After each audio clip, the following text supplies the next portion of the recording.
Hello there, Deep Six Wrestling fans. It is I, the glorious Robbie Rotten, and I am back for another edition of Glorious or Rotten, and this time it is for AEW Full Gear. That's right, me, Mr. WWE, watched and is going to review AEW's Full Gear, which was live tonight from Baltimore, Maryland. And, yeah, I'm just going to say I really enjoyed the show, and go ahead and watch it if you haven't seen it, so I don't spoil anything for you. So please, go watch it.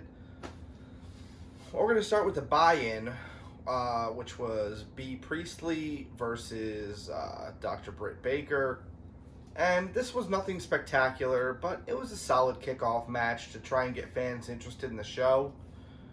I can't really complain about anything here. Like I said, solid kickoff. I think the women's division for AEW is a little weak. I think that's their number one weakness right now, is their women's division. But these two are two of the better workers, in my opinion, and they proved it here. So that's it for that match. We kicked off the main card with the Young Bucks versus Proud and Powerful Santana and Ortiz, part of the Inner Circle. And they had a really strong tag match here. There were several points where it looked like it was going to be over, and I really thought this match could go either way. There was one spot, like kind of later in the match, that was really awkward, where Proud and Powerful took out Matt Jackson, and then Nick Jackson was just kind of like awkwardly standing there, while both members of Proud and Powerful were awkwardly standing there and didn't look like they knew what to do. I don't know what that was about. But they recovered, and they had a pretty strong finishing sequence. So, I'll give this match a glorious. Everything worked for me except for that one little sequence. And it was really good altogether. A really good way to open the main card, in my opinion.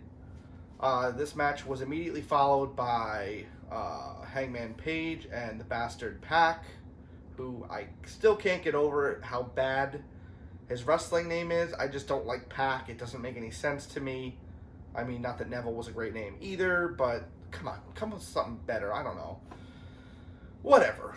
I expected a lot out of these two. I thought this was going to be a really, really great match, and I just thought it was okay. It wasn't bad, but I just thought it under-delivered, especially since Pac is one of the better in-ring workers in the game today, and I don't really know much about Hangman Page, so, again, most of what I've seen from him has been kind of, This match under-delivered, in my opinion. Hangman Page gets the win. I was a little surprised by that, but I guess, it helps him move forward. He was kind of floundering a little bit. So, there's that. Next up, we had Shawn Spears with Tully Blanchard in his corner versus Joey Janella. And I'm a big fan of Joey Janella. He is from about 15 minutes away from me. And I've seen the man wrestle at like a really crappy ring at a county fair before. So it's cool to see him on the main card of a major pay-per-view. So that's pretty cool. And I think he's really talented. I think he's got a big future. This was okay. Nothing special. It ends up Shawn Spears gets the win when Tully interferes and they hit a spiked pile driver on him. And then he hits his finishing move. I don't even know what it's called. C4. That's what it was called. The C4. And pins him for 3. As to be expected, I'm not surprised. But I think there are definitely big opportunities ahead for Joey Janella. So keep an eye out on him. Definitely. Next up, we had the Tag Team Championship triple threat match between SCU, the Lucha Brothers, and the Private Party. And this was a fantastic match. All three teams worked really hard. Lucha Brothers are amazing. So far in my viewing of AEW, they're one of my favorite things about the company. SCU's also been great. And Private Party's got a lot of potential. They're still a little green, but they're really talented, and they're going to have a big future. I don't know about that guy that screams really loud. That's weird, but whatever. It doesn't matter. It's unique, I guess. SCU picks up the win, as they should. Keep the titles they just won in a thriller of a match. Absolutely glorious for me. One of the best matches of the night, in my opinion, for sure. Following that, we had the Women's Championship match between the champion Riho and her challenger Emi Sakura, For some reason, Jim Ross was really having trouble pronouncing her name, kept calling her Amy. And then he kept saying, I don't know, he kind of like had some weird things during this match. He kept saying, he said something about alligator tears instead of crocodile tears. I don't know. I think JR's losing it a little bit. But, you know what? Let him go as long as he can, I guess. I thought this was a strong match. I think I enjoyed Riho versus Britt Baker on the third episode of Dynamite a little bit better. But this was still pretty solid. That's it. That's all I'm going to say about it. Riho picks up the win with a roll-up, retains it. So, that's it. Solid match. And then we had the AEW World Championship match between Chris Jericho, Le Champion, versus Cody Rhodes. Or just Cody, I don't know. Jericho had Jake Hager in his corner, and Cody had MJF.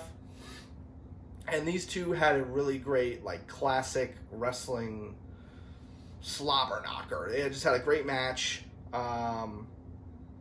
Cody ended up busting himself open when he jumped over the top rope, and the ramp was, like, right level with the ring, which is kind of unusual, but I guess it worked for the visual. The stage was really cool, so it worked out. But then Cody ended up slamming his head on the ramp and busting himself open, so he was selling that the whole match, and it really looked like it hurt. Like, it was a huge cut right above his eye. It was bleeding a lot, and definitely affected him.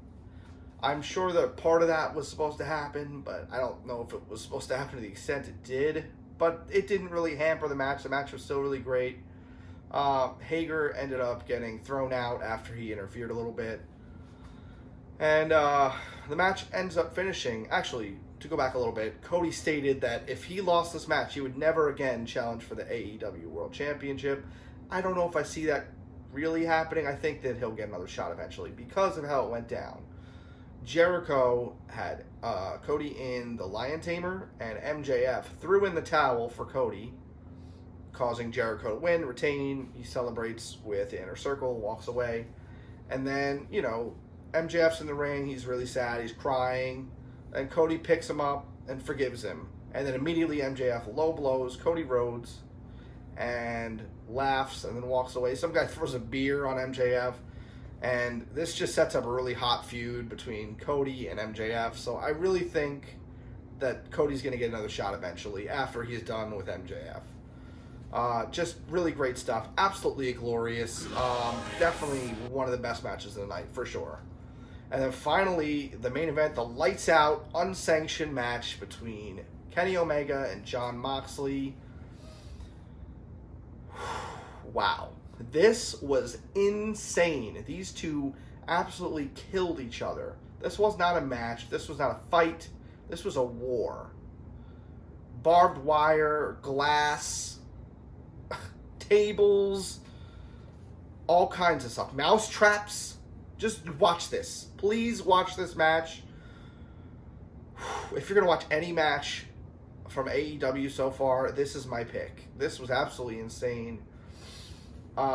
Finally, after like 40 minutes, Kenny Omega finally succumbs to, I guess, like a paradigm shift, like an elevated paradigm shift on the boards of the ring, because Moxley had pulled up all the mat and he hit him straight on the wood, pinned him for 1, 2, 3. Moxley gets the win, and I think he'll be a really strong contender to go for the title after this. So, yeah, that match took the words right out of my mouth. That's just for you, Akira. Absolutely a glorious 100%. I can't say enough good things about this match. It's brutal, it's intense, it's violent, and it was just great. Go watch it. What a show. What a great show. I really enjoyed Full Gear, front to back. There was nothing I found bad. Everything was at least solid. And this is my first AEW pay-per-view, and I thought it was really great. So definitely go out of your way to watch it. 100% glorious for the whole show. Yeah, that's all I have to say. So please subscribe to us here on YouTube.